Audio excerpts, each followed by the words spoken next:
নমস্কার শ্রোতা বন্ধুরা, স্বাগত আপনাদের গল্পের আসরে। আজকে আমাদের নিবেদন লেখক সংবরণ ব্যানার্জির সন্ত্রাস এবার উত্তরবঙ্গে। আপনাদের ঠিক কেমন লাগলো এই গল্পটা আমাদের কমেন্ট বক্সে জানাতে কিন্তু ভুলবেন না। আর এরকম আরও অসংখ্য সব অসাধারণ গল্প শুনতে হলে কিন্তু আমাদের এই চ্যানেলটিকে সাবস্ক্রাইব করতেও ভুলবেন না।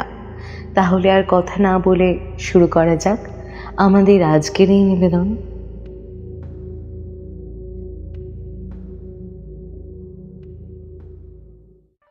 রমন তখন কলেজ শেষ করে চাকরির পরীক্ষা দিচ্ছে। কলেজে থাকতেই ওর ইউথ স্টার ক্লাবে যাওয়া আসা। রমন ওই ক্লাবে প্রথম যায় ওর বন্ধু শুভদীপের সাথে একটি চেস চ্যাম্পিয়নশিপে অংশগ্রহণ করার জন্য। পরপর 2 বার সেই চেস চ্যাম্পিয়নশিপ জিতে মোটামুটি নাম করে ফেলেছিল সে। দ্বিতীয়বার বেশ বড়ই টুর্নামেন্ট হয় এবং নাম করা দাবাড়ুদের বিরুদ্ধেও জেতে রমন। যাই হোক, মোটামুটি রমন গ্রুপ মেম্বারদের সাথেও পরিচিত হয়ে যায়। দাবা খেলা, ক্যারাম খেলা, টেবিল টেনিস সবই চলত। রমন মাঝে মাঝেই সেখানে যেত খেলতে আর আড্ডা দিতে। বেশ কয়েকদিন হলো ক্লাবে খেলা বলতে ব্রিজটাই হচ্ছে। দাবা রমনই যেতে।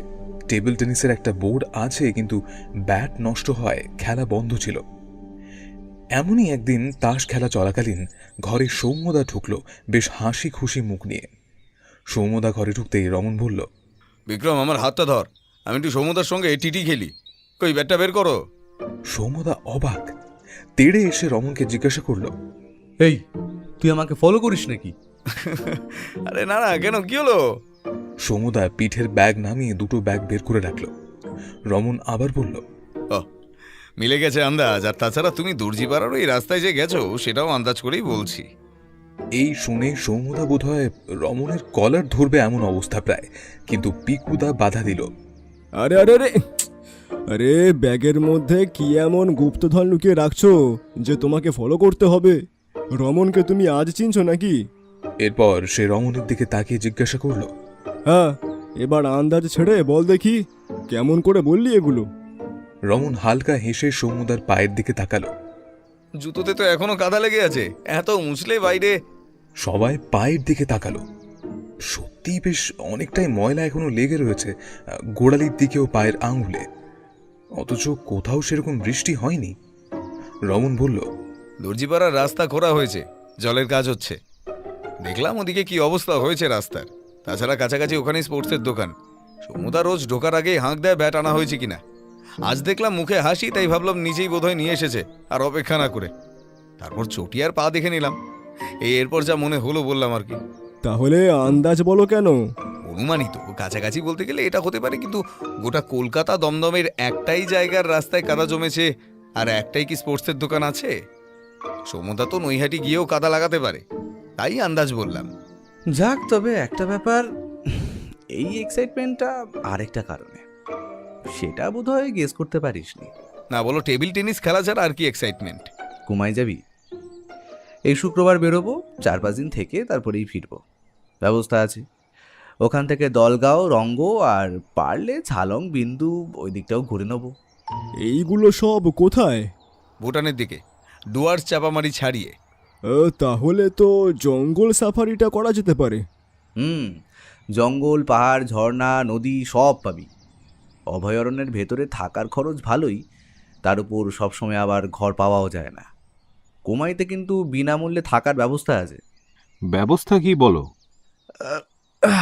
ওই আমার এক মামা, মানে মায়ের মাস্তুতো ভাইয়ের বন্ধু, ওনার একটা বাংলো আছে, বাড়ি বানিয়ে রেখে দিয়েছেন, মাঝে মাঝে গিয়ে থাকেন। আমার সাথে হোমস্টের ব্যাপারে আলোচনা হতে উনি ওনার বাংলোর কথাটা বললেন, আর ঘুরে দেখেও আসতে বললেন।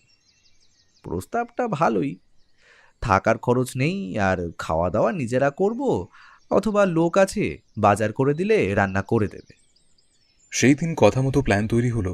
পরের শুক্রবার বেরোবে ওরা বলতে রমন, সৌম্যদা, পিকুদা, সুমন আর দীপঙ্কর। শুক্রবার রাতে শিয়ালদা থেকে কাঞ্চনকন্যা এক্সপ্রেসে করে পরের দিন নিউ মাল জাংশন পর্যন্ত টিকিট বুক করে ফেলল ওরা। সেখানে ওদের জিপের ব্যবস্থা থাকবে সৌম্যদা জানিয়েছে। যাত্রার দিন পিকুদা, সুমন এবং দীপঙ্কর একসাথে শিয়ালদা পৌঁছল। এদিকে রমন একটু দেরি করে এলো সমুদার পরে। রমন যখন পৌঁছলো তখন ট্রেন প্ল্যাটফর্মে দাঁড়িয়ে পড়েছে। ট্রেন সঠিক সময়ে যাত্রার সূচনা করল। রমনদের কূপে ওরা আপার, লোয়ার, মিডল বার্থ একদিকে এবং একদিকে লোয়ার বার্থ ও একটা সাইড আপার বার্থ ঘিরে জায়গা পেল। সামনের মিডল বার্থের সিটে একজন ভদ্রলোক বসেছেন। কূপের বাকি দুটি সিট তখনও খালি। ট্রেন চলতে থাকলো। রমন সাইড সিটটায় জায়গা করে একটা ম্যাগাজিন হাতে নিয়ে বসল। পিকুদা বাথরুম থেকে ফেরার পথে ওর দিকে এসে বলল, এই রমন, আরে ভালো জায়গা পেয়েছিস তো রে। আরে যা যা, ওদিকটায় গিয়ে বস, আমাকে একটু এখানটায় বসতে দে। পিকুদার নজর আগের কূপের একটি মেয়ের দিকে। রমন হালকা হেসে ওপরে উঠে গেল আর বলল, একটু পরে বর্ধমান, তখন জায়গাটা ছাড়তে হবে। আরে শোনা ভাই, তুমি আমার শোনো শোনো শোনো, তুমি ওই লোয়ার বার্থেই থাকো। এই জায়গাটা আমার জন্য ছেড়ে দাও, বুঝলে? রমন আর কিছু বলল না। ট্রেনের জার্নিটা সেরকম একটা ঘটনাবহুল ছিল না। 5 জনের মধ্যে 4 জন করে পালাপালা করে বসে তাস খেলে সময় কাটাচ্ছিল ওরা। এর মধ্যে 5 নম্বর ব্যক্তি বেশিরভাগ সময় রমন হচ্ছিল, কারণ সে খেলার থেকে ম্যাগাজিন বা ফোনের আড়ালে মুখ গুঁজে সময় কাটাতে বেশি স্বাচ্ছন্দ্য বোধ করছিল। ট্রেন নিউ জলপাইগুড়ি স্টেশন যখন পৌঁছলো তখন সকাল হয়ে গিয়েছিল। আর কিছু ঘন্টা বাদেই ওদের গন্তব্য। সকালে এই তরাই ও ডুয়ার্সের অঞ্চল হয়ে মালবাজার পর্যন্ত রেল সফরের যে একটা আলাদাই অনুভূতি, তা ওরা সবাই টের পেল এবং বেশ উপভোগ করল। নিউ মাল জাংশন ঢুকতে প্রায় 10টা বাজল। ওদের জন্য গাড়ি দাঁড়িয়েছিল। বিবেক নাম ওদের ড্রাইভারের। তোমাকে মহাদেব বাবু পাঠিয়েছে তো? তো কত সময় লাগবে বাংলো পৌঁছোতে? বলছি, ওই হোটেলটা খোলা আছে, কিছু খেয়ে নি গিয়ে নাকি? কিতনা দূর হ্যাঁ কিমাই? কিমাই না, কুমাই। কি করছে লোকটা? তাও 1 ঘন্টা লাগ जाएगा। थोड़ा थोड़ा বাংলা আমিও জানি। মহাদেব স্যারের বাংলো ওই কুমাই থেকে একটু এগিয়ে ওই রিচু বলে একটা গ্রামের কাছে। আগে এসব এলাকায় এত লোক হতো না, কিন্তু এখন কুমাইয়ের কাছে बहुत टूरिस्ट হয়। लेकिन वो बंगलों के आसपास एकदम शांत है। রিচু রিচু পিকুদা বার দুয়েক জায়গার নামটা বিড়বিড় করে বলে সুমনের দিকে তাকালো। চাপড়ামারি হয়ে যাবেন তো? मिटली होके भी रास्ता है, जिधर से जाएंगे बोलिए। চাপড়ামারি হয়ে চল। পিকুদার প্রস্তাবে সবাই সম্মতি জানালো। ওরা সেই মতো খাবার খেয়ে রওনা দিল। সবুজে ঘেরা গাছপালা, চায়ের বাগান অতিক্রম করে ওদের গাড়ি এগিয়ে চলল। শাল, সেগুন আরও কত নানা রকমের গাছ এবং তাকে কেটে পিচের রাস্তা চলে গিয়েছে বহু দূর পর্যন্ত। চালসা খুনিয়া হয়ে চাপড়ামারি ঢোকার আগে ওরা কিছুক্ষণ মূর্তি নদীকে উপভোগ করে নিল। খুনিয়া ঝালং রোড ছেড়ে ওদের গাড়ি কুমাইয়ের পথে এগোতে থাকল। গাছপালা, জঙ্গল, চায়ের বাগিচা এবং বেশ কয়েকটা ছোট বসতি পেরিয়ে ধীরে ধীরে গাড়ি আঁকা বাঁকা সর্পিল পথ পেয়ে ওপরে উঠে চলল। দূরে উঁচু মায়াবী পাহাড় দেখা যায়, যেন এক বিরাট দৈত্য বসে আছে। সবুজ নীল মেশানো গায়ের রং, মাঝে মাঝে সেই পর্বতকে ঢেকে দিচ্ছে মেঘের দল। উফ, প্রায় 10 বছর পর নর্থ বেঙ্গল আসছি, দারুণ লাগছে। জানালার বাইরে প্রকৃতি দেখতে দেখতে বলল সমুদা। সেবারে কি কোনো ভূতের কথা শুনেছিলে নাকি? এই এই এই চলো, আজকে জমিয়ে প্ল্যান চেট করি একটা। হ্যাঁ, বাংলোতে ক্যাম্প ফায়ার করতে দিলে দারুণ হয়। পিকুদার উৎসাহ সবাই বুঝতে পারল। এবারে গাড়ি চালাতে চালাতে বিবেক বলল, ভূত কেউ দেখেনি বাবু, শুধু শুনেছে। কিন্তু एक हादसा हो गया है, एक आदमी खाई से गिर के मर गया। এই কি বলছো? মানে মার্ডার? পিকুদা জিজ্ঞাসা করে রমনের দিকে তাকালো।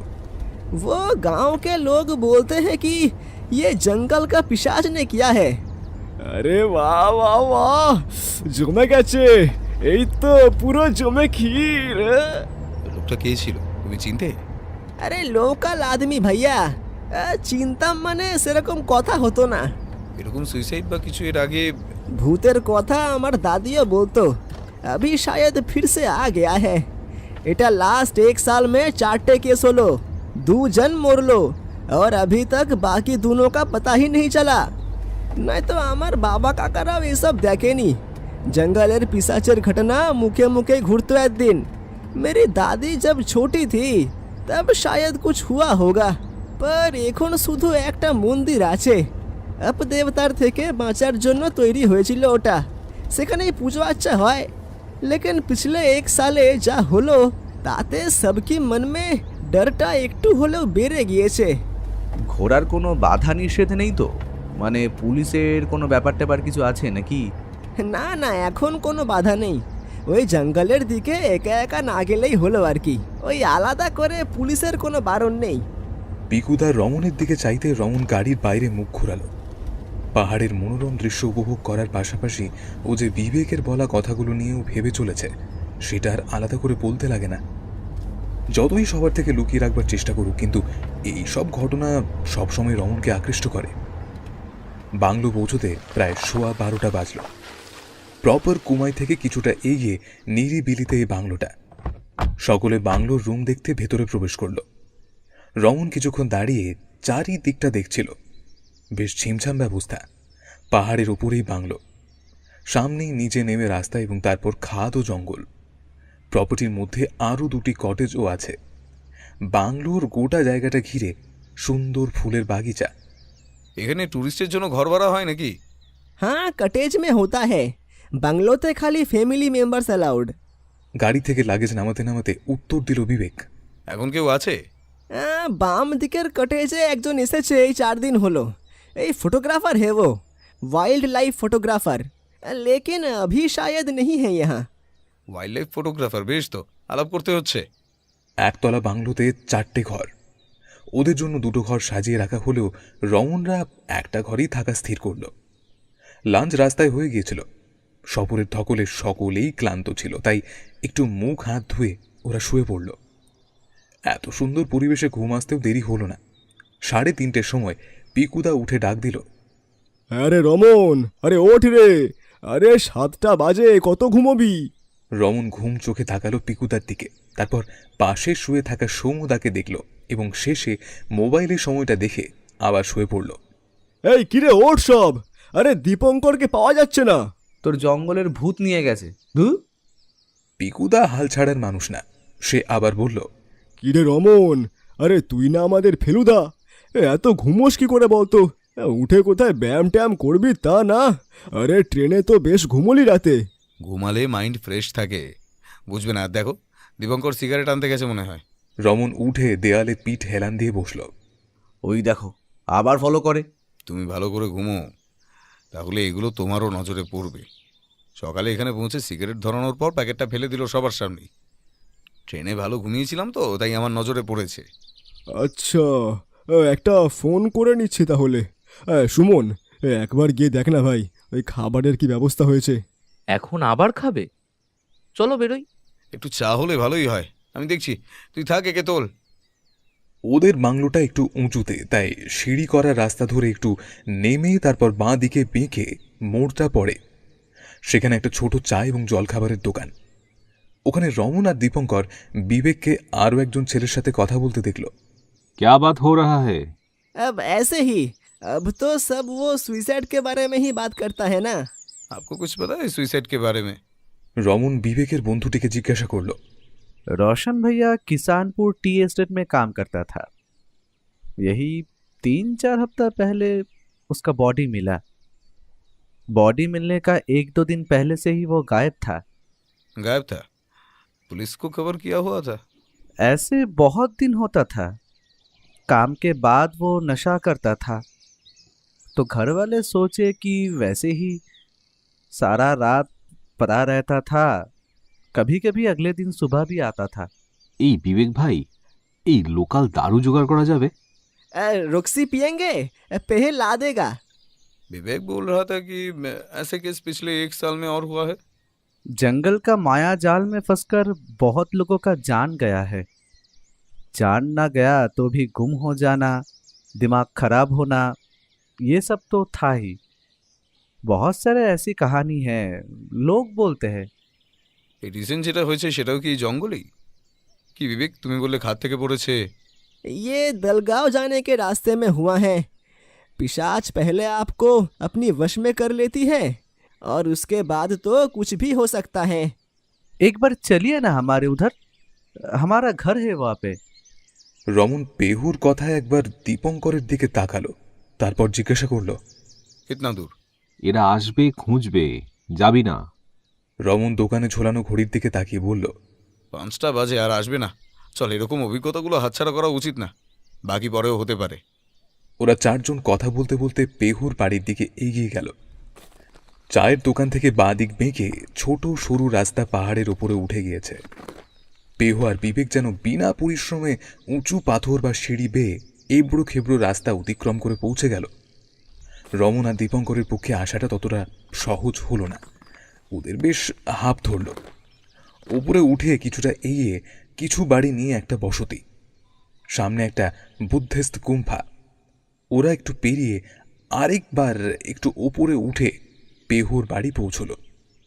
ওখানে ওর বাবা সুন্দর এবং ওর বোন ইয়ানজির সাথে দেখা হলো। ये मेरे पिताजी और ये मेरा बहन यान जी, अभी स्कूल में है, 11th क्लास में। রমনও হাত জোড় করল। ঘরের সামনে বসার পরে ওদের জন্য এক বিশেষ স্যুপ দেওয়া হলো। খেতে খেতে অনেক গল্প হলো। মূলত পেহুর বাবা লেপচা বা রং রিং ভাষায় কথা বলল এবং পেহু অনুবাদকের কাজ করল। ওখানে থেকে ওরা ওদের লোকেদের ইতিহাস, জীবিকা এবং আরও অনেক অজানা ইতিহাসের সম্বন্ধে জানল। पहले हमारा घर का ठिकाना नहीं रहता था, पूर्वज लोग घूमते रहते थे, एक जगह 2 या 3 साल से ज्यादा नहीं रहते थे। जिधर भी रहते उधर का जंगल जला के घर बसा लेते थे, फिर दूसरा जगह। ये तो इनके परदादा जी के टाइम से घर गांव बसा के रहने लगे। রমন এবং দীপঙ্কর অবাক হয়ে শুনতে থাকলো। ये तुम्हारा बहन कहाँ पढ़ती है? पास के गांव में।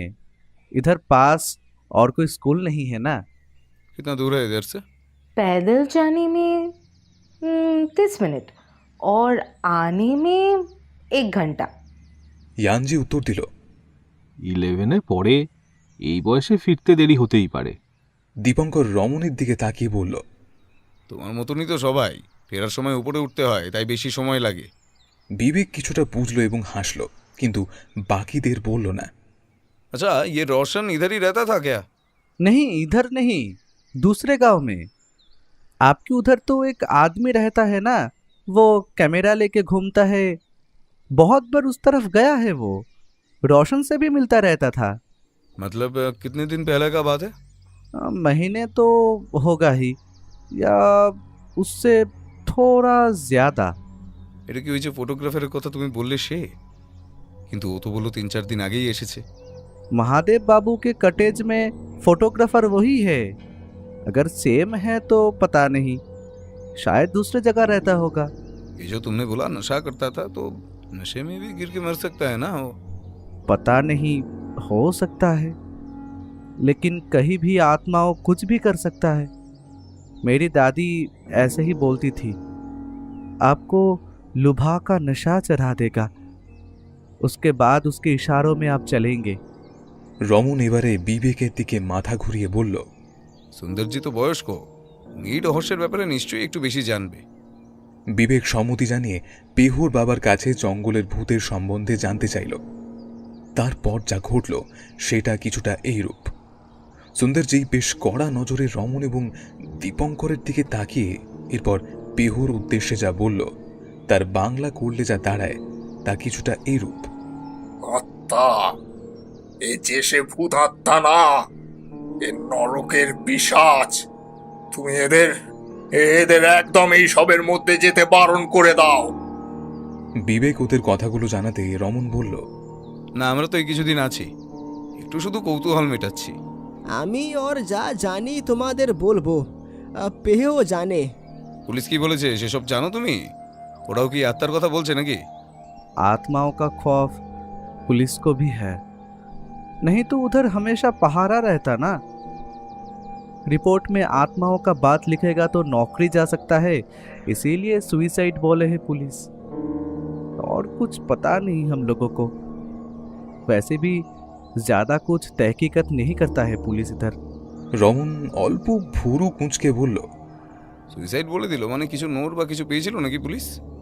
वही तो बोला मैंने, पुलिस ज्यादा तहकीकात नहीं करता है, शायद भूत के डर से ही। और गांव के लोगों को तो और भी डरते हैं, तो वो भी कुछ नहीं बोलेंगे। পোস্টমর্টম তো নিশ্চয়ই হয়েছে, কি পেয়েছে জানতে খুব ইচ্ছা করে, বুঝলি দীপ? কি জানবি এখন? আমরা কদিনের জন্য এসেছি, তারপর চলে যাব। কিছু তো আর করব না। সে ঠিক, কিন্তু ওই মানে কিছু নেশা দ্রব্য পেলো কিনা বা কোনো হ্যালুসিনেজেনিক এজেন্ট পেলো নাকি বডি থেকে, যার জন্য এইসব ভূত পিশাচ দেখলো, বা দিক ভুল করে খাদে পড়লো কিনা, ওই আর কি। কথাগুলি রমন যখন বলল ততক্ষণে পেহর বাবা সেখান থেকে উঠে পড়েছিলেন। वो सब छोड़िए, रोक्सी पियेंगे तो बताना, जुगाड़ कर लेंगे। হ্যাঁ একদম বিবেক ভাই, দারু লা দেনা, ফির ভাই তুম ভি আ জানা। ঠিক আছে, আমরা চলি এখন, রাত কো আ জানা। और विवेक भाई थोड़ा रास्ता दिखा दो। দীপঙ্কর যোগ করল। রমন বিদ্রুপী স্বরে উত্তর দিল, কেন ভুলে গেলি নাকি? এই তো এলি। বেশি ফোকর দালালি মেরো না, মায়াবী পথ এইসব, কে ঠেলে দেবে জানতেই পারবে না, রাস্তা হারিয়ে ফেলতে পারো। রমন বিবেকের দিকে তাকাতে ও বলল, अरे चलिए चलिए, कुछ नहीं, वो देखिए जो लाइट वहाँ पर जल रहा है, वो चाय का दुकान है। अरे चलुन चलुन, আমিও আসছি। রমন বাধা দিতে গেল, কিন্তু বিবেক ওকে ইঙ্গিতে বোঝালো ও সঙ্গে যাচ্ছে। ফিরে আসতে অন্ধকার আরও ঘন হলো। পেছন ফেলে আসা পাহাড়ের গায়ে জোনাকির মতো ঝিকমিক করা বাড়ির আলো তারই জানান দিচ্ছিল।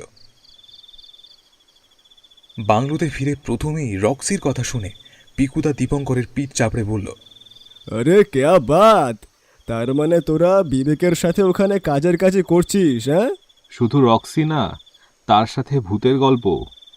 একটু বাদে মাংস নিয়ে বিবেক এলে সৌমুদা তাকে সেটি রান্নার নির্দেশাবলী দিয়ে বলল, अच्छा छाल करके बनाना, हाँ एकदम। রান্না শেষ হতে প্রায় 8টা বাজল। ততক্ষণে ক্যাম্প ফায়ারের ব্যবস্থা হয়ে গিয়েছে। রমন এবং বাকিদের সাথে ফটোগ্রাফার ভদ্রলোকও যোগ দিয়েছেন। এদিকে কেমন জন্তু জানোয়ার আছে? সৌমদা জিজ্ঞাসা করল ফটোগ্রাফার ব্যক্তিকে। ভদ্রলোক একটা উলেন ক্যাপ পরে আছে, কানের পাশের হালকা কাঁচা পাকা চুল দেখা যাচ্ছে, আর সাথে রয়েছে সুন্দরভাবে ট্রিম করা দাড়ি গোপ।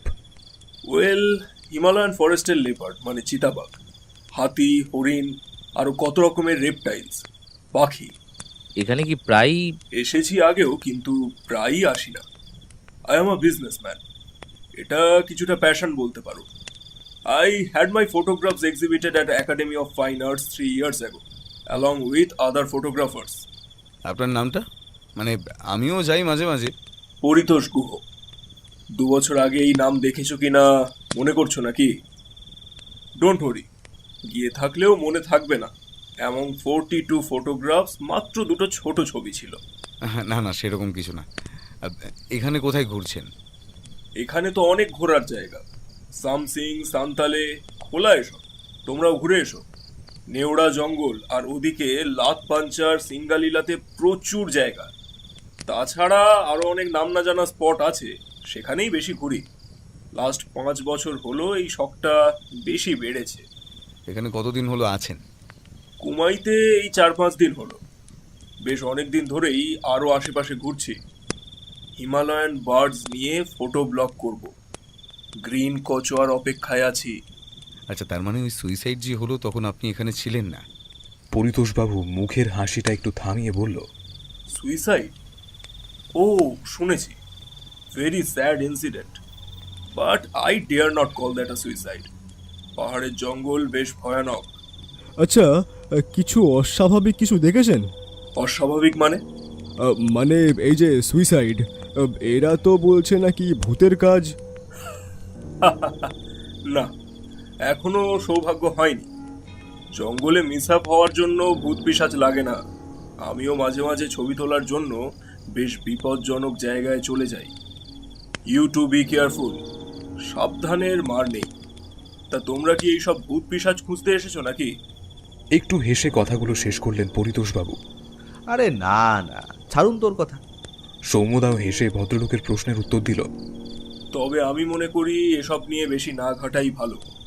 রাতের দিকে জঙ্গল এমনি এড়িয়ে চলা বুদ্ধিমানের কাজ। ঘুরতে এসেছো, মজা করবে, আনন্দে থাকবে। কার সাথে কি জড়িয়ে আছে বলা তো যায় না, এই জন্য আমি এসবের সাথে মাঝে থাকি না।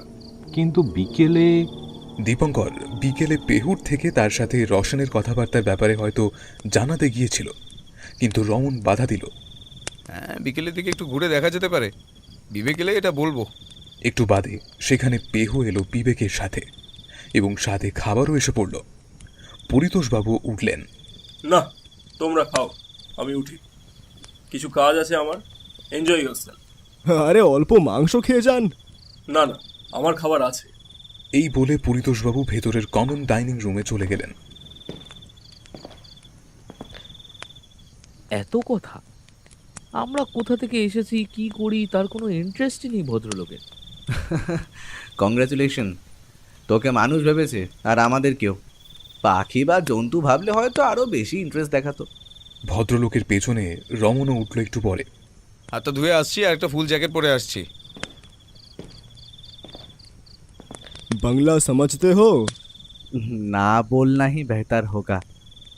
आप लोग बोलेंगे 15 लाइन, मैं तब दूसरे लाइन में ही हूँ कि इसका मतलब क्या है।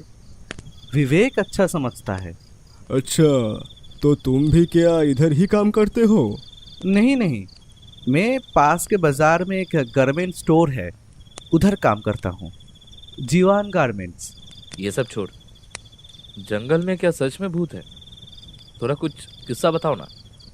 বিবেক গ্লাস এগিয়ে দিয়ে বলল।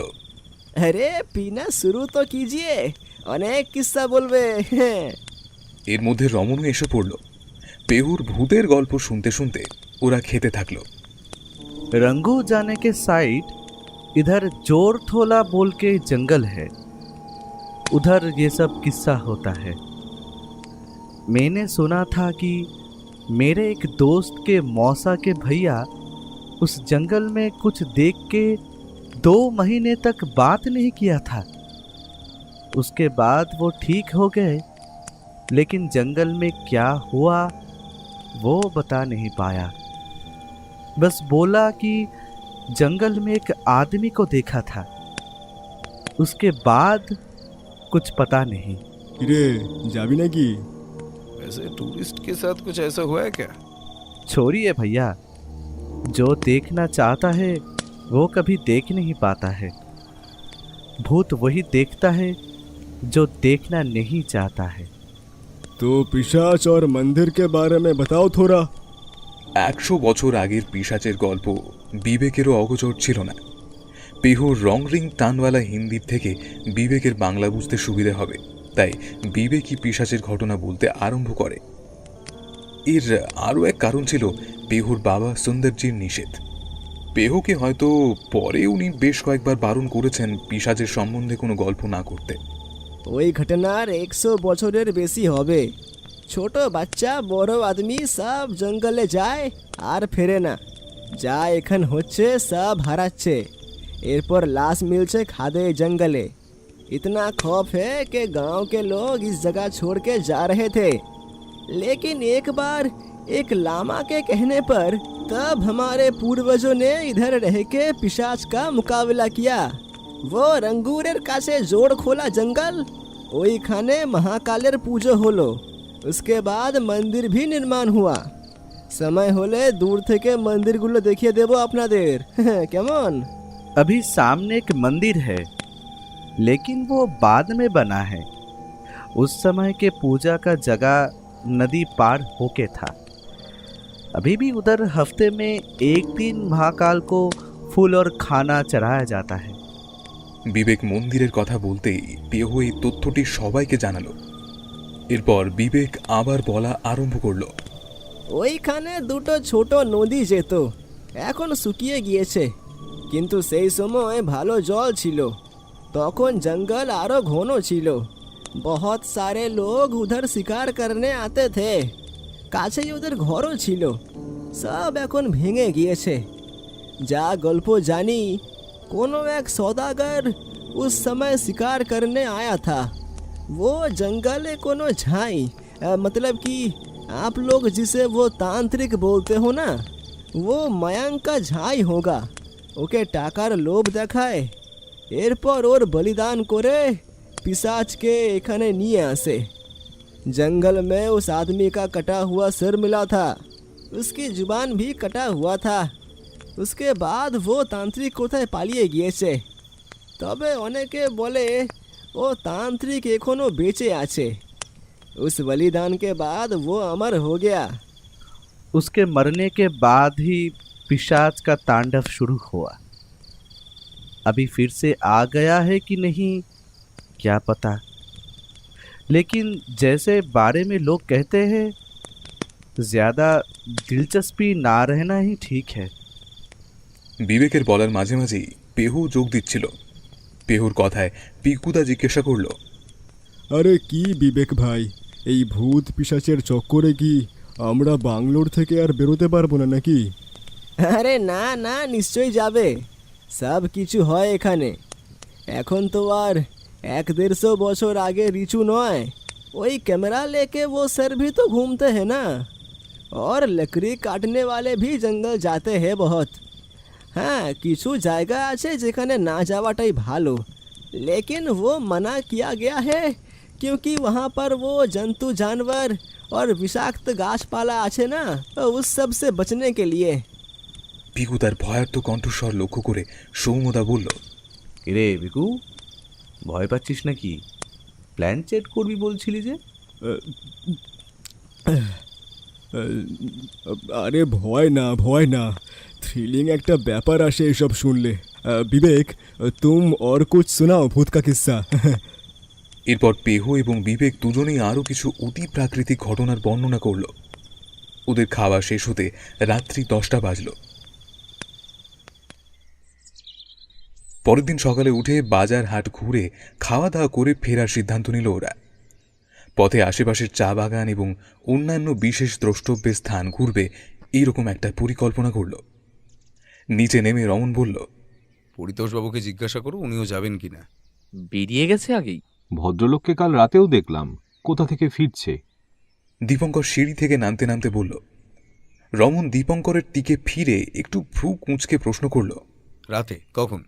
ঘড়ি দেখিনি, ঘুম ভেঙেছিল, তোরা সবাই ঘুমাচ্ছিলি। আর ডাকবি তো একবার। আবার ফটোগ্রাফারকে নিয়ে তো কৌতূহল কেন? এমন গোয়েন্দা আমাদের, উনি ঘুমাবেন আর ওনার 10টা সাগরেদ ওনার হয়ে খোঁজ খবর নেবে। তা ভদ্রলোক রাতে প্যাঁচার ছবি তুলতে গিয়েছিল, তাতে এত ইন্টারেস্ট কেন? সে জানি না, কিন্তু ভদ্রলোক গভীর জলের মাছ। ভদ্রলোককে আমি মনে হয় ট্রেনে দেখেছিলাম, কিন্তু সে বলো লাস্ট বেশ কিছুদিন এখানে ফটোগ্রাফিতে ব্যস্ত ছিল। কি আমরা দেখেছিলাম? খেয়াল করিসনি?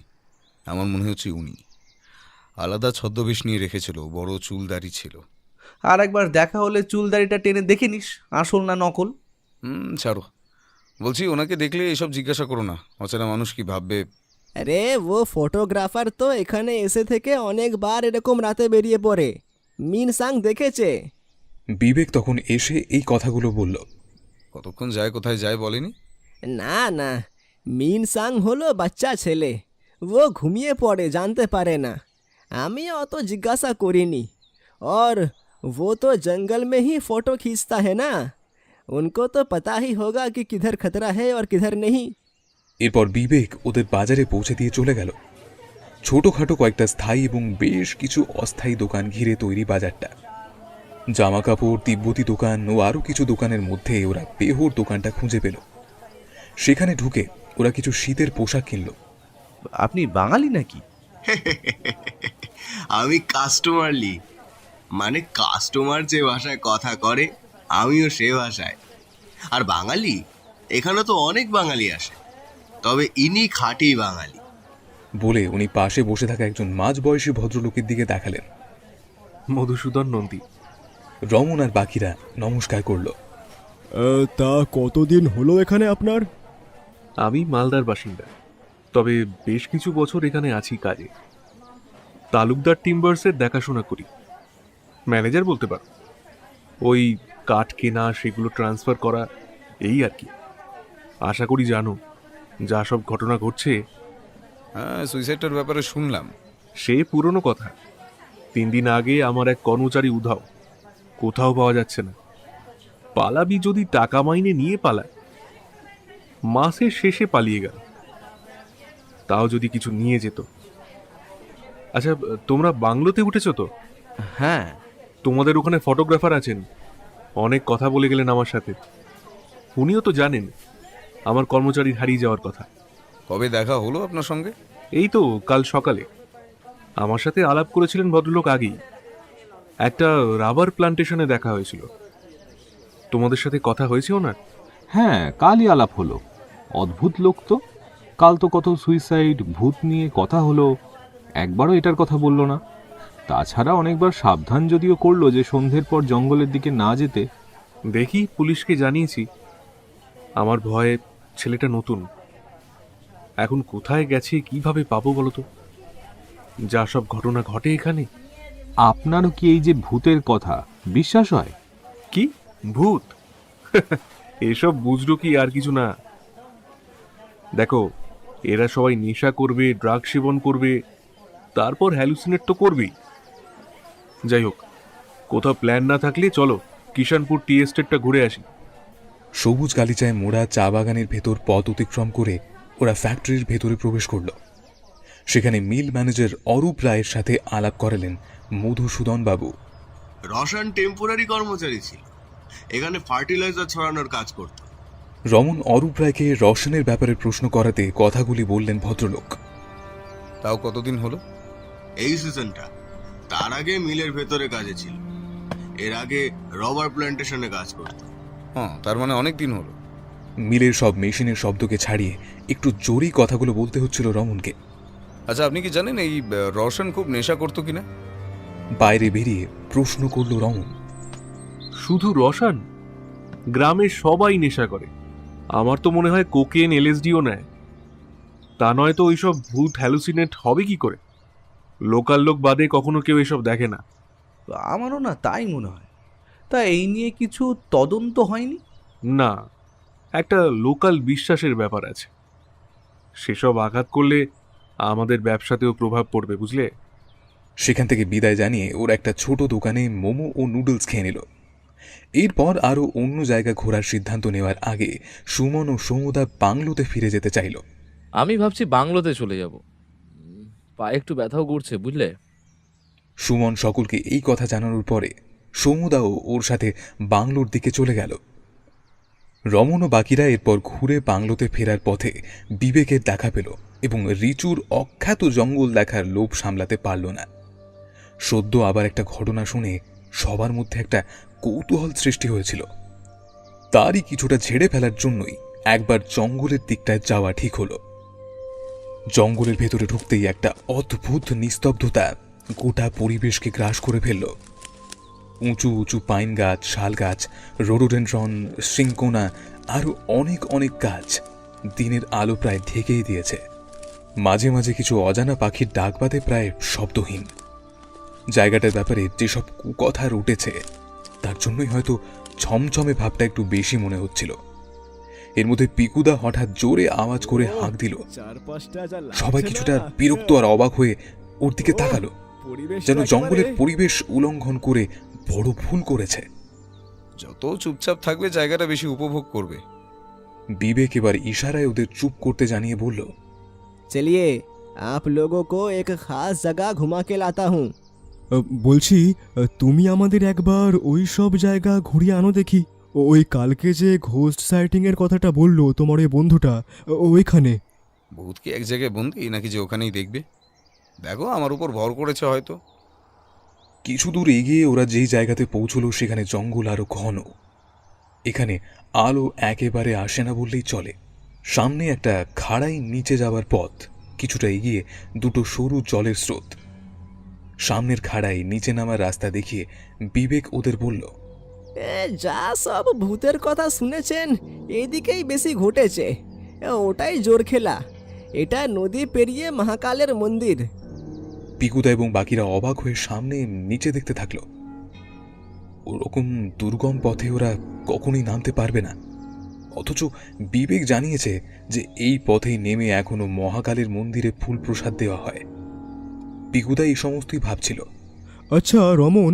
পিকুদা পেছনে ফিরে রমনকে কিছু জিজ্ঞাসা করবে, কিন্তু রমন কোথায়? এতক্ষণ সামনে নজর তাই খেয়ালই নেই। সবাই এদিক ওদিক তাকিয়ে ডাক দিল, কিন্তু রমনের কোনো উত্তর এলো না। কোথায় যে গেল ছেলেটা? এই কিরে দীপ, বলছি এত দূর এসেছিল তো? বাংলোতে চলে যায়নি তো, ফোনে দেখো। দীপঙ্কর জিজ্ঞাসা করে নিজের ফোনটা বের করলো। ধুর, নেটওয়ার্ক নেই তো, তোমাদের আছে? কারোর ফোনে নেটওয়ার্ক পাওয়া গেল না। চিন্তা এবং ভয় মিশ্রিত এক অভিব্যক্তি সবার মুখে ফুটে উঠেছে। জঙ্গলের গা ছমছমে ভাবটা, যেটা এতক্ষণ সবাই উপভোগ করছিল, সেটাই যেন এখন দম বন্ধ করে ফেলছে ওদের। সেখানে আরও কিছুক্ষণ ডাকাডাকি এবং খোঁজার পরে ওরা কিছুক্ষণ আগে যেখানে ছিল সেই পথেই ফিরে এলো। গোটা সময় সবাই এদিক ওদিক তাকিয়ে রমনকে খোঁজার চেষ্টা করলো, কিন্তু সফল হলো না। এর মাঝে বিবেক ওদের ফিরে যেতে অনুরোধ করলো। आज चलिए वो जाके बंगलों में खबर देते हैं। वो तो उधर भी जा सकते हैं ना। आप लोगों का तो शायद मोबाइल चल नहीं रहा होगा। এরপর কিছুটা পথ এগিয়ে পিকুদা এবং দীপঙ্কর দুজনে একসাথে যেন রাস্তা ছেড়ে গভীর জঙ্গলে যাওয়ার চেষ্টা করছিল, কিন্তু বিবেক আবার ওদের হাত ধরল। কোথায় যাচ্ছেন? আরে আরে রমনের গলা পেলাম। দুজনে প্রায় একসাথেই বিবেকের প্রশ্নের উত্তর দিল। এই রকম আওয়াজ ও ডাকের কথা বিবেক আগে শুনেছে। বিবেক তড়িঘড়ি সতর্ক হয়ে ওদের দুইজনকে টেনে নিল এবং বলল, कोई आवाज नहीं हो रहा है, चलिए वापस चलिए। अंधेरा हो रहा है ना, वो बाकी सबको भी ये बोलना पड़ेगा। বাংলোতে ফিরেও রমনের খোঁজ না পেয়ে ওদের উদ্বেগ আরও বেড়ে গেল। অনেকবার ফোন করেও রমনের পাত্তা যখন পাওয়া গেল না, বিবেক আবার বেরোলো খোঁজ নিতে। কি ব্যাপার, পেলে তোমাদের বন্ধুকে? ভদ্রলোক সকাল থেকে পিকক গার্ডেনের কাছে ছিলেন। কিছুক্ষণ আগে ফিরে খবরটি পান। রমন আগের দিন সবাইকে এই ফটোগ্রাফারের সন্দেহজনক গতিবিধির ব্যাপারে ওয়াকিবহাল করেছিল। তাছাড়া যা সব ঘটনা আরও শুনেছে তা বাকিতে দাগ না কাটলেও পিকুদার সংশয় বাড়িয়ে তুলেছিল। ও ভেবেছিল কোনোভাবে এই ফটোগ্রাফারই রমনকে কিছু করেছে। তাই সামনে সেই ভদ্রলোককে দেখে অনিচ্ছা সত্ত্বেও সন্দেহটা একটু কম করতে হলো। কি ঝামেলায় ফেললো ছেলেটা। সমুদা মোবাইল কানে ধরে বলল, বিকেল হয়ে আসছে, আর দেরি হলে জঙ্গলে যাওয়াও বিপদ। ফোনে পেলে? আপনি সকালে বেরিয়েছিলেন, তা এলেন কখন? আমি অনেক আগে তোমার বন্ধুর সাথে গল্প করছিলাম, তোমাদের ফোন এলো, জানলাম। সমুদা পিকুদার হাবভাব বুঝতে পেরে দীপঙ্করের দিকে তাকিয়ে মাঝে বলল, একবার দেখে আয় বাইরে। মেনসাংকে সঙ্গে নিয়ে দীপঙ্কর বাইরে বেরোতেই রমনের সাথে দেখা। কিরে, কোথায় গিয়েছিলি? আরে পরিতোষবাবুকে দেখলাম জঙ্গলে, ওদিকে গিয়ে দেখি তোরা নেই। ভেতরে ঢুকতে পিকুদা এগিয়ে এলো। সবাই এক প্রকার উত্তেজিত, কি হয়েছিল জানার জন্য। কি ব্যাপার রমন, কোথায় ছিলিস? বুঝছি না, পিছনে তো ছিলে, বললাম আসো, হঠাৎ উধাও। তাই বলো 2 ঘন্টা? কি? আমি 10 মিনিটের জন্য আলাদা ছিলাম, মনে হলো পরিতোষবাবুকে দেখলাম, তাই ওদিকে এগোতে গেলাম, কিন্তু তারপর তো আর পেলাম না। হঠাৎ কুয়াশা মেঘ এত বেড়ে গেল, অসুবিধা হচ্ছিল, তাই ফিরে এলাম। 2 ঘন্টা হলো তোকে পাওয়া যাচ্ছে না, মোবাইলে টাইমটা দেখ। আর ওই যে তোর পরিতোষ বাবু, কাকে দেখে যে আলাদা হলি ভগবান জানে। এই সত্যি সত্যি বল তো কি হয়েছিল? এরপর বিবেক জানালো এরকম ঘটনার ব্যাপারে। জঙ্গলে অনেকেই আওয়াজ শুনে হারিয়ে যায়। ওর মনে হলো সেই রকম কিছু ঘটে থাকতে পারে। যদিও রমন কথাগুলো মানতে নারাজ, কিন্তু ওর কাছে আপাতত কোনো ব্যাখ্যা ছিল না। পরের দিন ভোর 5:30টার মধ্যে ওরা বেরিয়ে পড়ল। কাছাকাছি ঘোরা শেষ হলে ওদের গাড়ি যখন জঙ্গল অতিক্রম করে দলগাঁওয়ের পথে এগোচ্ছে, তখন রাস্তায় পরিতোষবাবুর দেখা মিলল। পরিতোষবাবু একটা জিপের সাথে কথা বলছেন। সমুদা গলা বাড়িয়ে জিজ্ঞাসা করল, কি হলো, কোথায়? ওই জল ঢাকা ঝালংয়ের দিকে একটু যেতাম, তোমরা কি ওই দিকেই? পরিতোষ গুহ উঠে পড়লেন, হাতে তার বড় কালো ব্যাগ। কোন দিকে যাচ্ছ বিবেক? ওই কৈরিবাস, মোয়ালু, গোলাইয়ের কাছে ছেড়ে দিও আমাকে না হয়। दलगांव रंगू जाएंगे, এদিকে হেলি পয়েন্ট, ওই কুমাই পিক ঘুরলাম। আপনি কি ঝলং বিন্দু যাবেন? দেখি, এখনো ঠিক করিনি। দলগাঁও রঙ্গু যেতে বেশ কিছু সুন্দর স্পট পাবো, আর গোটা জায়গাটাই খুব সুন্দর। আহা, গ্রিন কচুয়া পেলেন? নট ইয়েট, আজ দেখি পাই কিনা।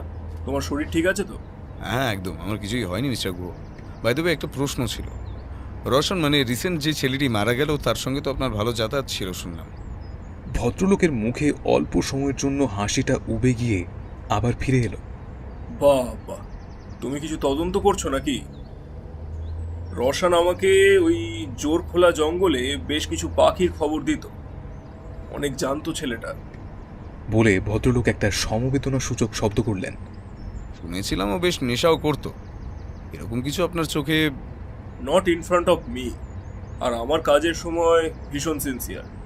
কাল আমরা এবারে পিকুদা কিছু একটা বলার আগেই পরিতোষবাবু বললেন, এরকম আরো অনেক লোকাল ছেলেদের সাথে কথাবার্তা বলে জঙ্গলের রাস্তা, পাখি পশুর সম্বন্ধে জেনে নি। তোমরা হয়তো জানো না, যেদিন তোমরা এলে ওই দিন থেকে আরো একটা ছেলে পালিয়ে গেছে, কাঠের কাজ করত। তালুকদার টিম্বার্সের ম্যানেজারের সঙ্গে আলাপ হয়েছিল কাল, উনিও বললেন। এমন সময় এলাম এখানে, তো মনে হচ্ছে ভালো করে ঘুরতে পারবো কিনা কে জানে। রমণীর কথার মধ্যে একটা হতাশার ভাব বোঝা গেল, তবে সেটা হয়তো শুধু পরিতোষ গুহকে দেখানোর জন্যই। গাড়ি নিয়ে ওরা বেশ কিছু জায়গা ঘুরে দেখল।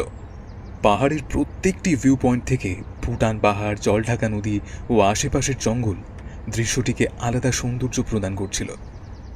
কথা মতো পরিতোষবাবু গৈরিবাস মোড়ে নেমে পড়লেন। পিকুদা যদিও কয়েকবার অ্যাক্সিডেন্ট স্পটে যাওয়ার কথা তুলেছিল, কিন্তু সমুদার মানাতে সেখানে যাওয়া হয়নি। শুধু গাড়ি থেকে দূরে জায়গাটা দেখিয়ে দিয়েছিল বিবেক।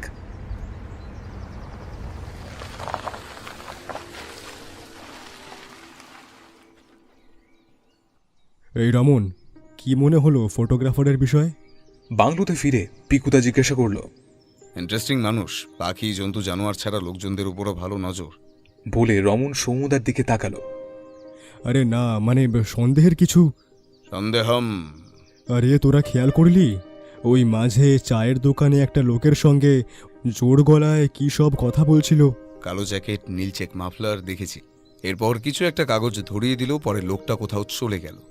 কিন্তু সিরিয়াসলি আমার কিন্তু এই ভদ্রলোককে কেমন একটা সন্দেহ হচ্ছে। রমন, তুই কি ভাবছিস? কিছুই জানি না, আমরা ভীষণ নিরীহ মানুষ, বুঝলে। তাছাড়া কালো দেখলাম ভদ্রলোক অনেক রাতে কোথাও থেকে ফিরছে। একটা ইন্টারেস্ট আছে, ভাবছি যাই খোঁজ করি। আমি সাথে আছি, তুই খোঁজ খবর নেওয়া চালিয়ে যা। উনি চলেন পাতায় পাতায়। তুমি তালুকদার টিম্বার্সের প্রসঙ্গ তোরা রাঁচ পেয়ে নিজেই বলে দিল। সেটাই দেখলাম রে। তা তোর কি মনে হচ্ছে বলতো, এই ভদ্রলোক এইসব সুইসাইডের সঙ্গে যুক্ত নাকি? বলতে পারবো না, কিন্তু এই ভদ্রলোকের কথা সব জায়গায় শুনতে পাচ্ছি। সন্দেহটা একটা ভারী শব্দ, সেটা না বলে আমার কৌতূহল বলাটা হয়তো যথাযথ হবে। তাছাড়া পিশাচের ব্যাপারটাও আছে। তুই কি এসব তান্ত্রিক ফান্ত্রিকের গল্প সত্যি ভাবছিস নাকি? আমার সত্যি ভাবা দিয়ে কি যায় আসে বলো? কিন্তু যার গল্প শুনলে ওসব যে সে তান্ত্রিক না। মায়ং ঝাঁকড়ি প্রচণ্ড উচ্চমানের তন্ত্র করত, পড়েছিলাম আমি। মায়ং আসামের একটা গ্রাম, প্রায় সবাই এই তন্ত্রশাস্ত্র নিয়ে পড়াশোনা করত। 14th সেঞ্চুরিতে মোহাম্মদ শাহ এই মায়ং আক্রমণ করেছিল। শুধুমাত্র তন্ত্র ও জাদু বলে গোটা হাজার হাজার সৈন্যদের গায়েব করে দিয়েছিল ওই মায়ংরা। এরপর ঔরঙ্গজেবও আক্রমণ করেছিল, কিন্তু সেও সফল হতে পারেনি। তারও কারণ এই মায়ং তান্ত্রিক বা ঝাঁকড়িদেরই বলা হয়। সৌমদা বাদে ঘরের সকলেরই এক অভিব্যক্তি। রমন একটু থেমে আবার বলা শুরু করল। তারপর কালকের ঘটনা এখনো ভুলতে পারছি না, একদম মাথায় আসছে না আমার কিভাবে হারালাম। তাছাড়া সময় নিয়ে এতটা ভুল কিভাবে? হয়তো এই পরিতোষ গুহ এই ব্যাপারেও কিছু জানবে। আগের দিন রাতে ওই লাল জল পেটে পড়েছিল না, তারই এফেক্ট দেখা দিয়েছিল পরের দিন। ভূতে ওকে ডেকে নিয়ে গিয়েছিল। শুনলি তো, ওই চা বাগানের ম্যানেজার বলল এরা নেশা করে এসব ভুলভাল জিনিস দেখে। তুইও ওদের মতনই দেখেছিস। সকলে রমনের কথায় গুরুত্ব দিলেও সৌমদা এসব মানতে একদমই নারাজ। রমন আর তাকে আলাদা করে বোঝাবার চেষ্টা করল না। সেই রাতে রমন খাওয়া দাওয়ার পর স্থির করল একটু সজাগ থাকবে। দীপঙ্করের কাছে আগের রাতের ঘটনা শুনেছে এবং পরের রাতে নিজেই দেখেছে অন্ধকার থেকে পরিতোষবাবু গভীর রাতে নিজের কটেজে ঢুকছেন।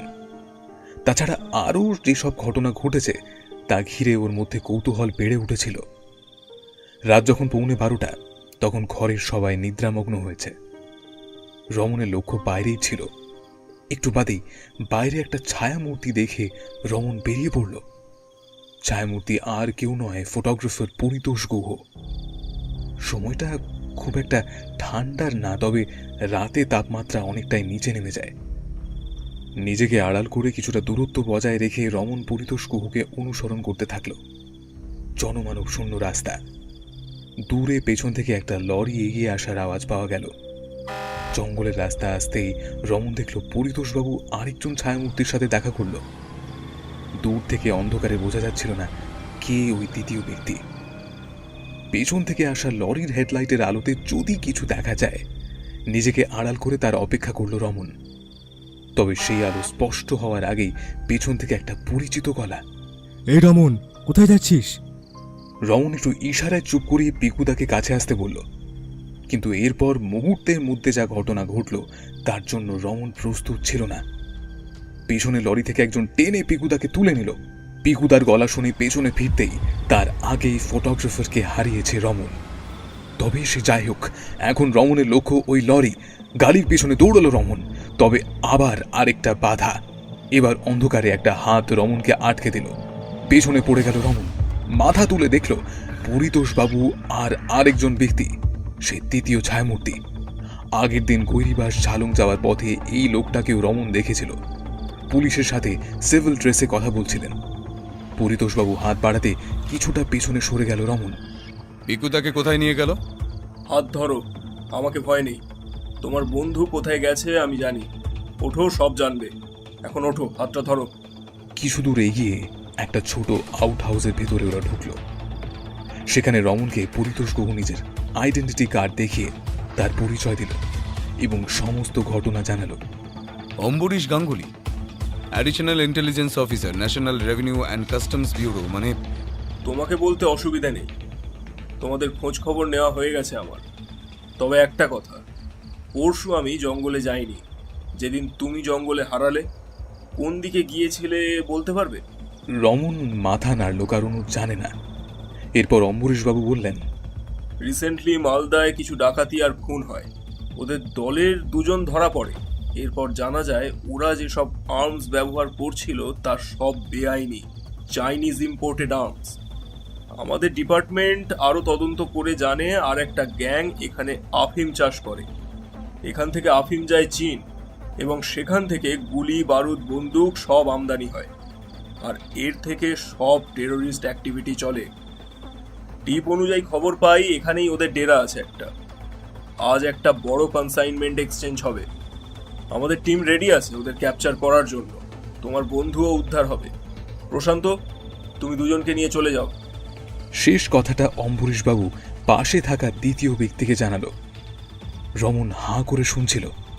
কৌতূহল থাকলেও এর আগে সত্যি এরকম একটা তদন্তের মাঝে পড়েনি সে। তাছাড়া সে তো একেবারে ফেল করে গেল তদন্তে। যাকে সন্দেহ করছিল সেই কিনা ল এনফোর্সমেন্টের একজন তাবড় অফিসার। কিছুটা নিজেকে বোকা মনে হলো, নিজেকে সামলালো সে। পিকুদা বিপদে। আমিও যাচ্ছি প্রশান্ত তার সঙ্গে। না না, তুমি এক কাজ করো, বাংলো ফিরে যাও। বাকিদের জানাও, সেটাই দরকার। পিকুদাকে কোথায় নিয়ে গেছে আর কেনই বা নিল সেটা বলুন। কেনর উত্তর এখন দেওয়া সম্ভব না। হয়তো ওরা তোমার বন্ধুকে আমি ভেবে গুলিয়েছে, কারণ তোমাদের এই সময় এখানে থাকার কথা নয়।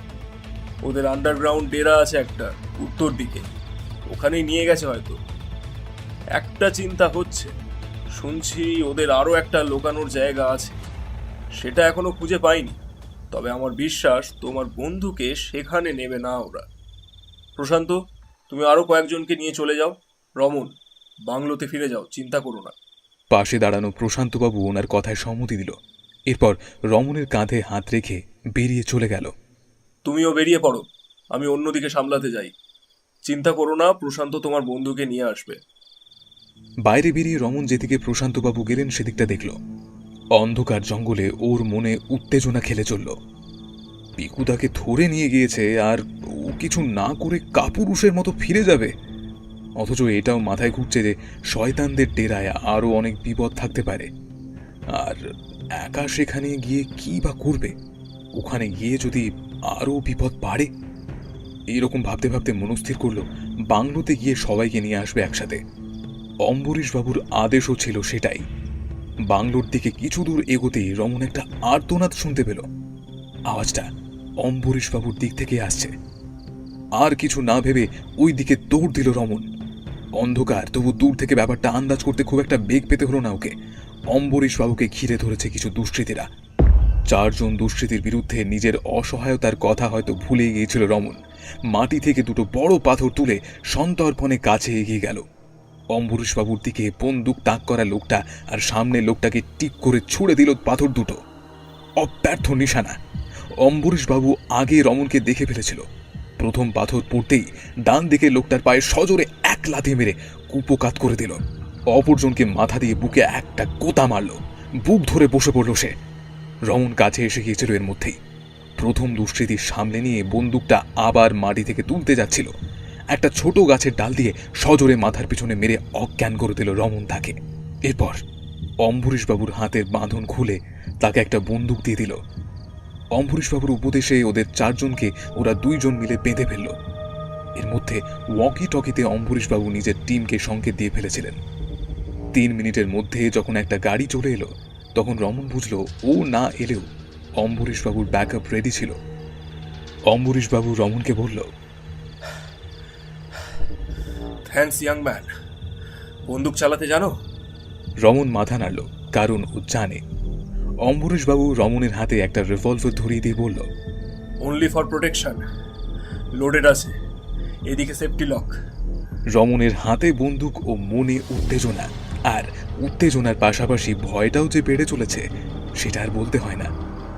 তবে অম্বরীশ বাবু নিশ্চয়ই রমনের মধ্যে সেই ভয়কে জয় করা উপস্থিত বুদ্ধি দেখেছিলেন, তাই ওর উপর ভরসা করতেও দ্বিধা বোধ করেননি। তুমি এটা নিয়ে তোমার বন্ধুর কাছে যাও।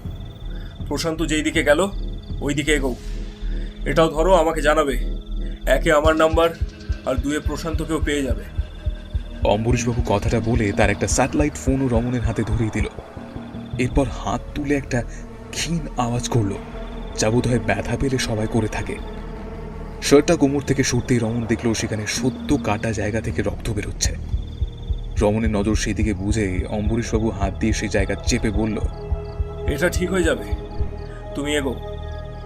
রমন বাইরে বেরিয়ে একবার ভাবল দৌড়ে বাংলোতে গিয়ে কাউকে ডেকে আনবে কিনা, কিন্তু পরে ভাবল তাতে দেরি হয়ে গেলে। এর আগে কয়েকবার ফোন করে না পেয়ে তা একটা মেসেজ দীপঙ্করের মোবাইলে লিখে একা বেরিয়ে পড়ল অম্বরীশবাবুর দেওয়া নির্দেশে। অম্বরীশবাবু জানিয়ে রেখেছে উত্তর দিকে কিছুটা এগিয়ে একটা টিলা পার করেই ডেরা পাওয়া যাবে। রমনকে সাহায্য করতে আর একটা টিম এসে যাবে। প্রশান্ত তার সাথে যোগাযোগ স্থাপন করা সম্ভব হচ্ছিল না। এই জঙ্গলে কি হিংস্র জন্তু আছে নাকি? রমন এদিক ওদিক দেখে নিল, আর কিছু না ভেবেই এগোতে থাকল। রাত আরও বেড়েছে এবং তার সাথে ঠান্ডাও। অম্বরীশবাবুর দেওয়া পথ অনুসরণ করে কিছু দূর এগোতেই একটা আওয়াজ পেয়ে রমন নিজেকে সতর্ক করল। একটু মনোযোগ দিতেই আওয়াজটা পিকুদারি বোধ হতে লাগলো। রমন, রমন এইদিকে, বাঁচা তাড়াতাড়ি। তবে এই পথ তো অম্বরীশবাবুর জানানো পথ না। কিন্তু রমন আর কিছু ভাবার অবকাশ পেল না। এক প্রকার ওই আওয়াজ ওকে সম্মোহন করেই টেনে নিয়ে যাচ্ছিল। ওর গোটা মনোযোগ ওই ক্ষীণ আওয়াজটাতেই আটকে রয়েছিল, আর সেটাকেই অনুসরণ করে রমন এগোতে থাকল। মাঝে হঠাৎ রমনের মনে হলো যে আরও একজন ওর সাথে ছুটছে। সে অজানা সম্মোহনের ডাক যেন উপেক্ষা করা কঠিন হয়ে পড়েছে। এরকম কতক্ষণ সেই দিকে এগিয়েছে তা বোঝা মুশকিল, তবে হঠাৎই বাঁ দিক থেকে পিকুদা খোঁড়াতে খোঁড়াতে রমনের সামনে এলো। যাকে উদ্ধার করতে যাচ্ছে তাকে সামনে আচমকা চলে আসতে দেখে কিছুক্ষণ হতভম্ব হয়ে দাঁড়িয়ে রইল রমন। কিরে চল, আবার কোথায় চলে গেলি? হঠাৎ ঘুম ভাঙলে যেরকম অবস্থা হয়, পিকুদার মুখে এই কথা শুনে রমনেরও সেরকম অবস্থা। তুমি কখন এলে? রমন জিজ্ঞাসা করল। পিকুদা কিছুটা ভয় আর কিছুটা বিস্ময় মিশিয়ে উত্তর দিল, কি বলছিস বলতো? চল চল, আরে তুই তো আমাকে বাঁচালি। এই সময় আরেকটা গাড়ির হেডলাইট ওদের চোখে পড়তেই রমনকে পিকুদা টেনে একটু পেছনে সরিয়ে আনলো। আরে আরে কি করছিস? গাড়িটা ওদের কাছে এসে থামতেই 2 জন পুলিশ ওদের উঠিয়ে নিল। রমন তখনও ভেবে চলেছে কি এমন হলো যেটাও মনেই করতে পারছে না। অম্বরীশবাবু কেমন আছে আর প্রশান্তদা? স্যার ঠিক আছে, তুমি তো হিরো হয়ে গেছো। এদিকে না এলে তোমার বন্ধুকে পাওয়া যেত না। রমনের পর পিকুদার দিকে তাকিয়ে কিছু বলবে, কিন্তু সামনে বসা রেঞ্জ অফিসার বললেন, ঠিক আছে, তুমি যা করেছো তার জন্য এত ধকল। তোমার রেস্ট দরকার, তোমার বন্ধুরও। হ্যাঁ রমন। পিকুদাও রেঞ্জারের কথায় সায় দিল, এরপর শুয়ে পড়ল। রমনও তাই করল।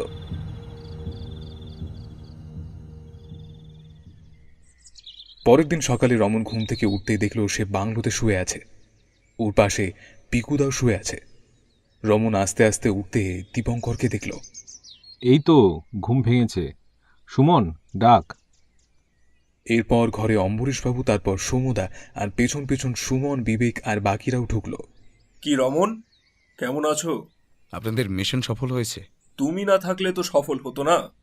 আফটার অল তোমার বন্ধুকে রেস্কিউ করাটাও তো মিশনের পার্ট ছিল।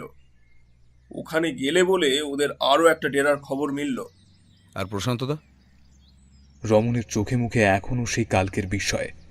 এর মধ্যে পিকুদাও উঠে গিয়েছে। প্রশান্ত! অম্বরীশ গাঙ্গুলি ডাক দিতে প্রশান্ত ঘরে ঢুকল। এই যে দেখো, একদম ঠিক আছে প্রশান্ত। আমাকে বলো, কি এমন দেখে তুমি অন্য পথে গেলে? সেই সিদ্ধান্তটা না নিলে তো ঠিক সময় তোমার বন্ধুকে পেতে না। রমন একবার পিকুদার দিকে তাকালো, তারপর বলল, একটা আওয়াজ পেলাম আমি, পিকুদার গলা। এই অনিচ্ছা সত্ত্বেও ওদিকে এগোলাম। এরপর আমি ঠিক এখনো মনে করতে পারছি না কি হলো। আমি বলছি, মানে যতদূর আমার দেখা। হ্যাঁ, তুমিই বলো। মানে আমাদের ডেল্টা টিম আসার আগে অবধি কি হলো? ডেল্টা মানে? এরপর রমনের দিকে তাকিয়ে তারপর আবার বলল, ও আচ্ছা, পুলিশ। হ্যাঁ, ওরা তো এলো অনেক বাদে। আমিও যে কতটা বলতে পারবো জানি না, কিন্তু রমনের যখন মনে নেই, তাহলে আমি যতটা জানি সেটুকুই আপনাদের বলি। ঘরে মিনসাং 2 গ্লাস দুধ দিয়ে গেল। সেই দুধ খেতে খেতে পিকুদা তার কালকের অভিজ্ঞতা ব্যক্ত করা আরম্ভ করল। রাতে যখন রমন বেরিয়ে গেল, সেটা আমি টের পেয়ে ওর পিছনে পিছনে গিয়েছিলাম। চোখের ভুল হয়েছিল। অন্ধকারে আমার মনে হলো রমন মাল বোঝাই ছোট লরিতে উঠল গিয়ে। তা গাড়িটার কাছে গিয়ে জোরে ডাকতে গিয়ে বুঝলাম যে রমন ওখানে না, বাইরে আমার সামনেই ছিল। কিন্তু আচমকাই ওই লরির পিছন থেকে তখন ওরা আমাকে তুলে নিল। এরপর কিছু বোঝার আগেই তো ওরা আমাকে নাকে মুখে রুমাল দিয়ে এমন করে চেপে ধরল, আর তারপরেই বোধহয় আমি জ্ঞান হারিয়ে ফেলেছিলাম। এরপর মাঝে জ্ঞান কিছুক্ষণের জন্য ফিরল যখন, তখন দেখি আমি ওদের ডেরাতেই। একটা পাথরে দড়ি দিয়ে আমাকে বাঁধা, পিঠে কোমরে হালকা ব্যথাও করছিল। কখন যে মেরেছে হুঁশও নেই। খুব বেশি মনোযোগ দিয়ে তাকাতে পারছিলাম না, তবে এটুকু বুঝেছিলাম ওরা একটু উত্তেজিত হয়েই চলাফেরা করছিল ওখানে। ভাষাটাও সেরকম বুঝিনি, তবে মাঝে 2-1 হিন্দিতেই কথা বলছিল। মুরদুয়াল পাকড়া গেয়া আরও কী সব। আমার চোখে তখন তন্দ্রা ভাবছিল। তাও যা দেখলাম তা অবিশ্বাস্য। বাইরে 2জন পাহারা দিচ্ছিল। হঠাৎ গাছ থেকে 2টো দড়ি নিচে নেমে ওদের 2জনকে ওপরে তুলে নিল, আর কিছু সেকেন্ড পর ওপর থেকে মুখ থুবড়ে ওরা নিচে পড়ে গেল। এরপর আমার দিকে পিছন ঘুরে এই লাল জ্যাকেট পরে রমন লাফালো নিচে। বাকি কিছু আমি জানি না। কিছু গুলি ছোড়ারও আওয়াজ পেয়েছিলাম। জ্ঞান পুরোপুরি বোধহয় ঠিক আসেনি, ওর মধ্যেও চোখ বন্ধ হয়ে আসছিল। এরপর যে কি হলো ঠিক বলতে পারবো না। আমি দেখলাম রমনের কাঁধে চড়ে এগোচ্ছি আমি। আমার চোখের সামনে রমনের জ্যাকেট আর পাথুরে রাস্তা। আর তারপর হঠাৎ কোনোভাবে 2জনেই পড়ে যাই মনে হলো। তার কিছুক্ষণ পরে আবার তোকে পাই। এরপরেই বোধহয় পুলিশের রেস্কিউ টিম ওখানে আসে। যা পারছে বানাচ্ছে। রমন তোমাকে কাঁধে নিয়ে ছুটছিল? আমার দিকে দেখিস না, আমি ফুল ব্ল্যাঙ্ক। পরে মনে পড়লে জানাবো। আপাতত এ যা বলছে সেটাই বিশ্বাস করতে হবে। রমনের দিকে দীপঙ্কর তাকাতে উত্তর দিল, আরে জোরে মানে পাই পাই করে নাও ছুটতে পারে। ওই তন্দ্রা অবস্থায় বুঝতে অসুবিধা হয়েছিল, তবে রমণই ছিল। ওর গলা আমি পেয়েছিলাম। সে ঠিক আছে, এরপর পুলিশে কে খবর দিল? এইটা ঠিক মনে পড়ছে না। এবারে অম্বরীশবাবু মুখ খুললেন। রমনের কাছেই ফোনটা ছিল, ওরই করে থাকার কথা। তাছাড়া কাছে একটা সাইকেল পাওয়া গেছে। তোমাদের বন্ধুকে হয়তো রমন সাইকেলে চাপিয়েই ফিরিয়ে এনেছিল, যদিও সাইকেলটা ভাঙা অবস্থায় পাওয়া যায়, কিন্তু হতে পারে সেটা পরে অকেজো হয়। সে কথা থাক, রমনের কথা ভেবে এদিকে আমি একটা টিমকে বলে রাখি রমনের থেকে কোনো সিগন্যাল পেলে তৎক্ষণাৎ সেখানে চলে যাবে। আর কিছু টিম নিয়ে আমরা ঝালং যাওয়ার পথে এদের আর্মস ভরা ট্রাক গ্রেপ্তার করি।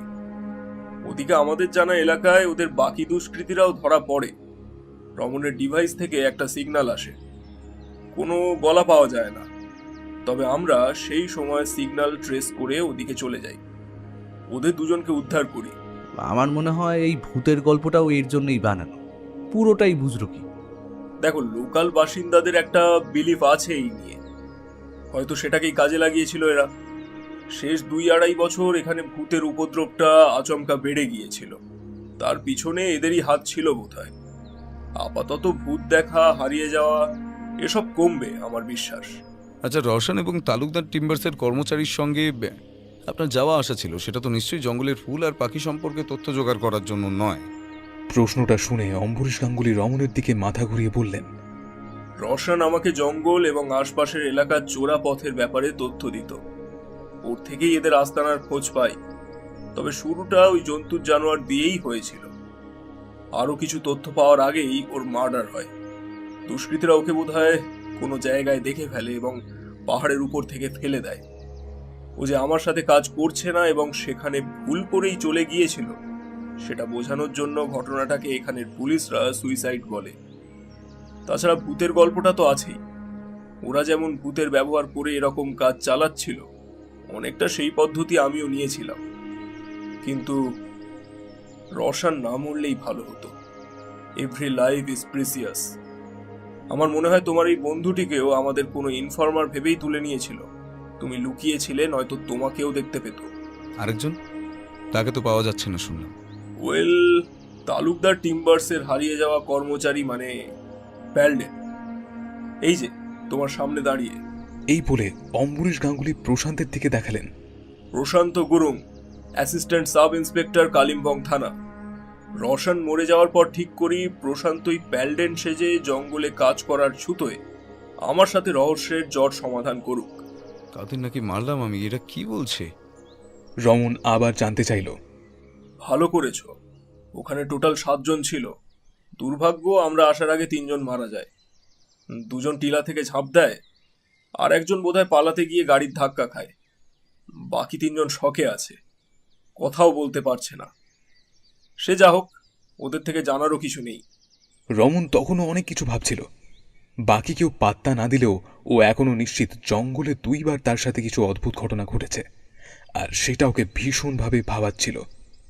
আরেকবার এখানে আসতে হবে, পিশাচ না হোক অন্য কি কারণে তার সাথে সব হ্যালুসিনেশন ঘটল সেটা জানবেও। একটা অসাধারণ সাহসিকতার নজির দেখালে তুমি রমন। তো আপনাকে কোন নামে ডাকবো এরপরে? ফটোগ্রাফার পরিতোষ গুহ, অম্বরীশ গাঙ্গুলি, নাকি মিস্টার এ গায়েন? এই গায়নটা কোথায় পেলি? বাকি দুটো তো বোঝাই যাচ্ছে। অম্বরীশবাবু হেসে রমনের পিঠে হাত দিল। সবার নামে কি দেখো নাকি শুধু আমার? বিশেষ করে নিজের গ্রুপের 8 জনকে মনে রাখি, আর বাকি চার্টে যেসব সারনেম বা নাম অদ্ভুত লাগে সেগুলো এমনি মনে থাকে। আপনারটা মনে রেখেছিলাম অন্য কারণে। একটা অদ্ভুত ভঙ্গিতে আপনি খাবার খান, যেটা সেদিন রাতে এখানে এসেও দেখি। আর আপনার কানের পেছনের আঁচিলটা। Oh, great great observation. Ambarish Ganguly আমার পরিচয় থাক, বাকিগুলো ছদ্মবেশ। একাডেমিতে আবার পরিতোষ গুহ নামে কোনো ফটোগ্রাফারকে খুঁজতে যেও না mister. Raman Bagchi. 3 cheers for Ramon, 3 cheers for Youth Star Club.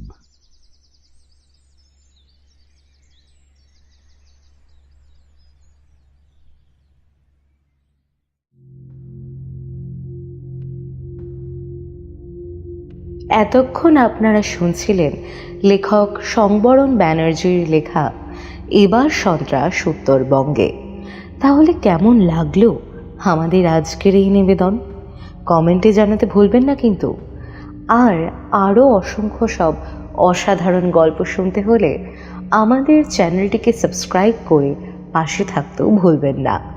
তাহলে দেখা হচ্ছে পরের গল্পে। অসংখ্য ধন্যবাদ।